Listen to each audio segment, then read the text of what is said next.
நல்ல சாஃப்டாகவும் கிறிஸ்பியாகவும் ரொம்ப ஃப்ளஃபியாகவும் எண்ணெயே கம்மியாக குடிக்கிற அளவுக்கு உளுந்த வடை எப்படி செய்யலாம் அப்படின்றத ஒரு சின்ன டிப்போட பார்த்துடலாங்க.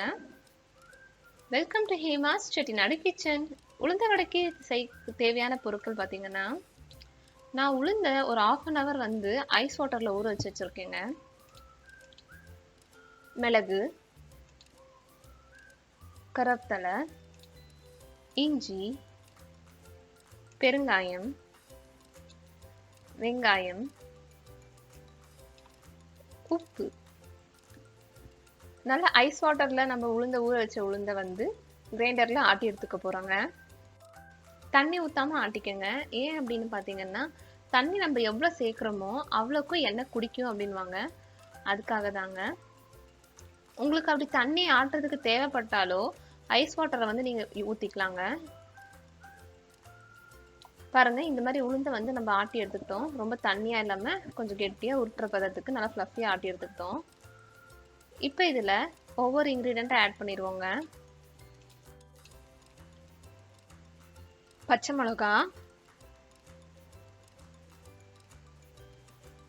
நுணுக்குன மிளகு, கருவேப்பிலை, இஞ்சி, பெருங்காயம், உப்பு,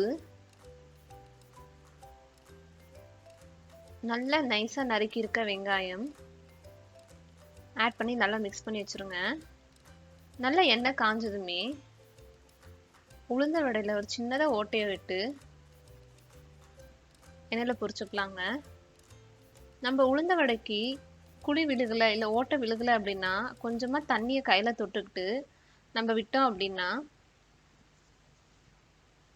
ஈஸியா வந்து அந்த ஒரு ஹோல்ஸ் விழுவுங்க. மீடியம் ஃப்ளேம்ல வச்சு உளுந்த வடையை வறுத்தீங்க அப்படின்னா எண்ணெயும் பிடிக்காதுங்க. அது மட்டும் இல்லாம நல்லா உள்ள வெந்து வரும், நல்லா கோல்டன் ப்ரௌனா கிடைக்குங்க. முன்ன பின்ன திருப்பி போட்டு உளுந்த வடையை எடுத்தீங்க அப்படின்னா சூப்பர்பான உளுந்த வடை டக்குன்னு ரெடி ஆயிருங்க. இந்த ரெசிபி உங்களுக்கு பிடிச்சிருந்தது அப்படின்னா கீழே கமெண்ட் பண்ணுங்க. மறக்காம உங்களுக்கு உளுந்த வடையில எப்படி சாப்பிட்டா ஃபேவரட், அதாவது சட்னியோடவா இல்லை சாம்பாரோடவா இல்லை தயிர் வடையோடவா அப்படின்னு நீங்க கீழே கமெண்ட் பண்ணிருங்க. பாய்.